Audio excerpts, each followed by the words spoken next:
Musta magandang hapon po sa ating lahat mga kapwa ko ka-farmers from Luzon, Visayas at Mindanao, pati sa abroad at ibang bansa. So sa hapong ito, nasa mga 95% na po no ang nahahagisan natin ng lupa sa puno ng ampalaya. Okay, sana nga ay yung tanong ay mabigyan natin ng kasagutan ngayon. So bago natin ipagpatuloy mga ka-farmers, so sasagutin ang tanong. Mega love shout out sa lahat nating mga subscriber, no, mga viewers, sharer at commentators. So sa inyong lahat at sa inyong walang sawang pagsuporta, maraming salamat po sa inyong mga ka-farmers. So ngayon ito na po ang ating ampalaya na ang variety po nito ay Mestiza F1 ng SW Seeds Company, kung saan saktong 27 days po ngayon. So yung 27 days natin mga ka-farmers na Mestiza, may mapapansin na po tayo dito mga maliliit na bunga, no, na ating makikita. So tulad nito mga ka-farmers, oh, yan, papasilip ko lang sa inyo ha. Ito, oh, yan ang unang bunga, and then may kasunod sa bandang taas. So yun po ang ating ampalaya, and then lipat tayo sa isang puno, no. Ayan mga ka-farmers, oh, yan, may bunga na, oh, to. So may ganyan na tayong mga bungang makikita, no, oh. So nakakatuwang tingnan mga ka-farmers, oh, yan yung isa, oh. So yun ang ma-share ko po sa inyo. So may pailan-ilang bunga na nating mapapansin sa puno ng ating ampalaya sa ating 27 days old ngayon. So sabi ko sa inyo mga ka-farmers, nasa 95 no percent matapos na po ang aming paghahagis ng lupa sa puno nito. So ngayon mga ka-farmers, ang tanong, bakit daw hindi ako nagmulching sa tanim ko na ampalaya? So sana nga sa nagtatanong ay makikita niya natin ang ating video kung bakit hindi tayo nagmulching, dahil ito po mga kapwa ko ka-farmers. So yan, kung bakit ako hindi nagmulching, dahil ang lupa sa gitna ihahagis ko, no, papunta sa puno.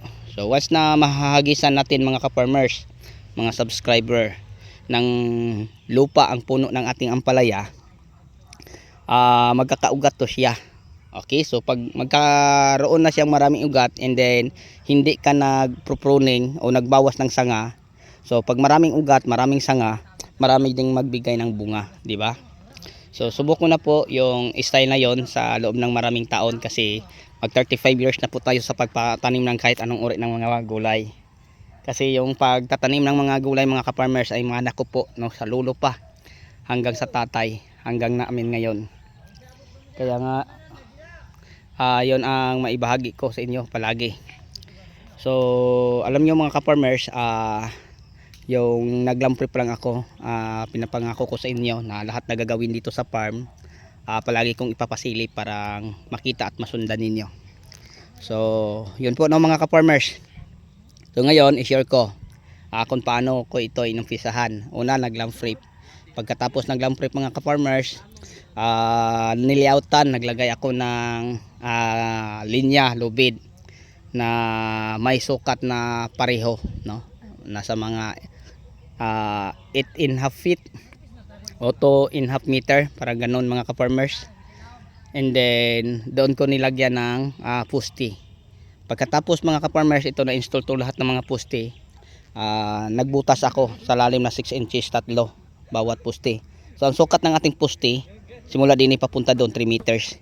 And then ang hill to hill natin ay ganon din, 1 meter. Okay, so simula dyan papunta kalahating metro, simula dyan papunta doon 1 metro, simula dyan papunta doon 1 metro, and then kalahating metro na naman, kaya 3 meters ang pagitan sa ating puste. And then hill to hill sa ating ampalaya 1 meter, ang rotoro 2.5 meters. So ganun mga ka-farmers. And then once na nakapaghukay tayo sa lalim na 6 inches, naglagay tayo ng fertilizer, ipot, bago inumpisahan ang pagtatanim po ng ating ampalaya. Okay, so yung nakapagtanim na tayo ng ampalaya mga ka-farmers, na ang variety ay Mestiza F1, 3 days after transplant, nagdilig na tayo ng fertilizer. So yung fertilizer na ating dinidilig, yung pinufooting nating Unique 16, Mega Multiplant Vitamin, Dupos at saka Wucosim Granule. Isang Unique 16, 2 Dupos, isang Mega Multiplan Vitamin, and then dalawang Mucosim Granule. Nilahok sila, and then ang bawat butas ay nilalagyan po natin ng 10 to 20 grams. Depende mga ka-farmers kung gaano kadami ang ilalagay ninyo. So every week ang ating pagdilig ng fertilizer hanggang sa maging ganito mga ka-farmers. And then yung inumpisahan na namin ang paghagis sa lupa sa puno ng ating ampalaya. Share ko lang po sa inyo mga ka-farmers para sa kalamsan lahat. Naglagay na po tayo ulit ng epot at saka fertilizer. And then bago natin tinambakan o hinahagisan ng lupa. So yun po mga ka-farmers, sobrang ganda tingnan, napakalinis po. Yan. So ito na. Ini-installan natin ng tie wire. Ang gamit natin number 14 at saka number 12. So ang 12 natin mga ka-farmers, ito ang ating number 12. Ito. So tinatali natin sa paltak sa bandang dulo at saka papunta sa isang dulo. Tinatali na may paltak doon. And then yung simula doon papunta din yung sa linya, ang ginagamit natin ay number 14 lang. Ang brand po ay galvanized. And then pagkatapos ito na iniikot lang natin ng isang bisis mga ka-farmers, iniikot ng parang isang ganyan lang. Tapos doon naman lipat, ikot naman isang ganyan. So ganyan ang aming ginagawa. Then ganun din sa kabila. Then pagkatapos nilagyan na po ulit ng tie wire, and then tinatalian parang hindi magalaw. Kaya tuwid na tuwid ang tie wire sa gitna. So yan na po mga ka-farmers. So maraming nagtatanong sa atin kung ang Atlas Flatwine na ating ginagamit ay matibay ba. So sabi ko, kung may sako kayo sa inyo, ang hilba ng sako, yung kung puputulin o ganyan siya katibay. Dahil malapad ito ng konti, so matibay ito ng konti, no? Kasi malapad to ng konti sa hilba ng sako. So yun po siya mga ka-farmers. So ngayon, pinagpatuloy natin ang pagdilig ng fertilizer every week. And then sa susunod nating pag-apply, no, mga 35 days, iba na ang fertilizer na ating gagamitin din eh. So abangan nyo lang, ibabahagi ko sa inyo yung fertilizer sa may mga bunga na. So maglalahok lang po tayo mga ka-farmers na ang winner ni Tribor at saka Mega Multiplan Vitamin, ganun din ang ating gagamitin din eh. So ngayon, yung ginagamit natin sa pangputing hanggang sa ganitong edad, yun pa din ang ating ginagamit. Okay, sana nga mga ka-farmers, mga ka-viewers, lalo na sa aking mga subscriber na patuloy na nagsuporta sa ating munting YouTube channel, may natutunan po kayo, no, sa ating ibinahaging video. So pasensya na po sa inyo. Bulol akong magsalita sa lingwahe ng Tagalog, nakakaintindi, makapagsalita ng konti, tamang tama lang, no. So hindi ako magaling paliwanag sa lingwahe na Tagalog kasi parang hirap akong mag-explain. So pasensyahan nyo po ako mga ka-farmers, kasi yun po ang kaya ko. Okay, so yan po mga ka-farmers, simula doon papunta din pangatlong araw na namin ngayon. 9 na tao, nasa 6,000 kapuno. Yan, patapos na. So dahil natagalan kami mga ka-farmers, yung umulan sobrang tigas, hindi madaanan ng tiller. So kumapit sa patalim, kaya nahihirapan kami so mano-mano lang namin binungkal, hinahagi sa puno hanggang sa nakarating kami din.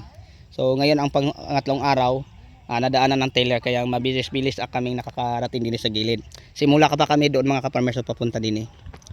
Okay, so bago tayo magtapos, mega love shoutout ulit po sa ating mga subscriber, viewers, sharer at commentator.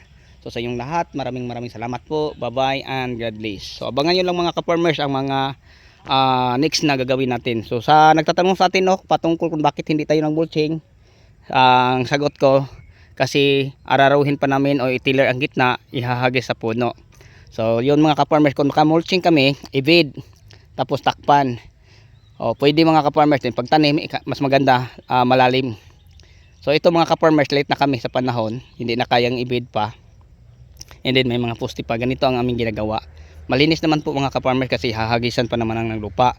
So pag halimbawa may damong sumibol, tama po siyang makakarating dito taas. So yung mga damo na sumibol, pwede na natin isprayhan ng mga Glustar Contact Herbicide o kahit anong ore na mga glyphosate ammonium.